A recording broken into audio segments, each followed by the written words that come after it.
It's possible that you've never heard a sermon or a devotional based on Proverbs 26:17.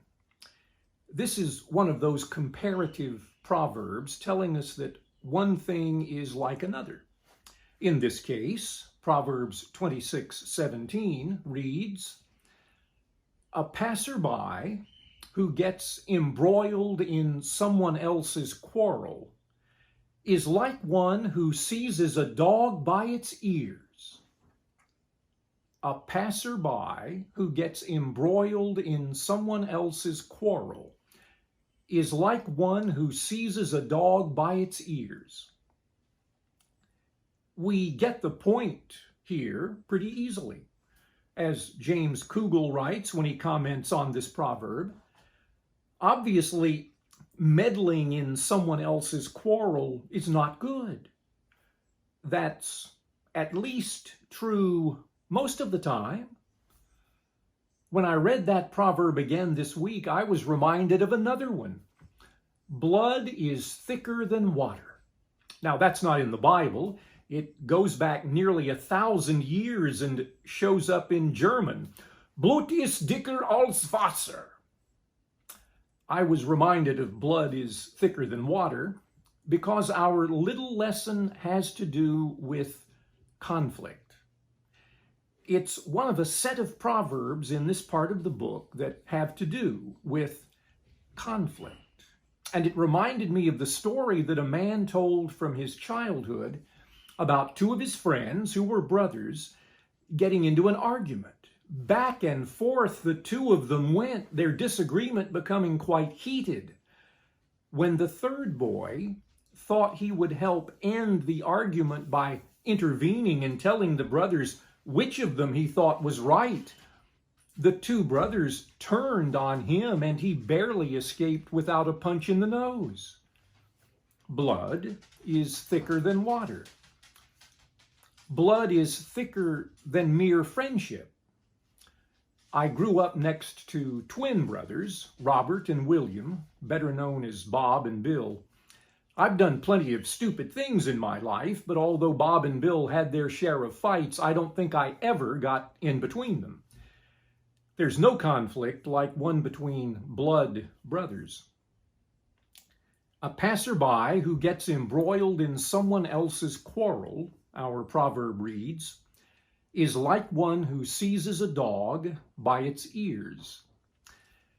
When you read or hear that, I'll bet the picture that immediately comes to mind is of the dog with some foolish man holding onto its ears.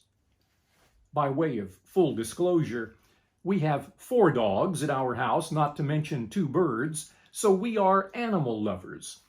For those of us who love our dogs, we need to know that more often than not, the biblical picture of dogs is not a picture of the happy domestic pet.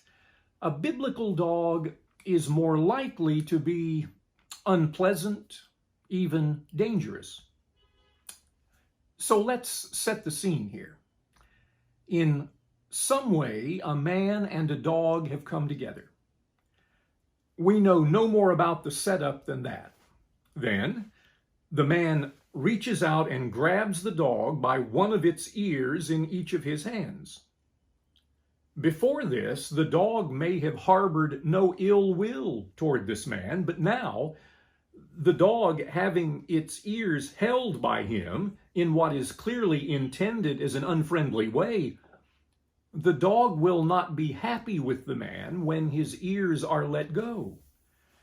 If the man lets go of one ear, the dog will surely bite the hand that's holding the other.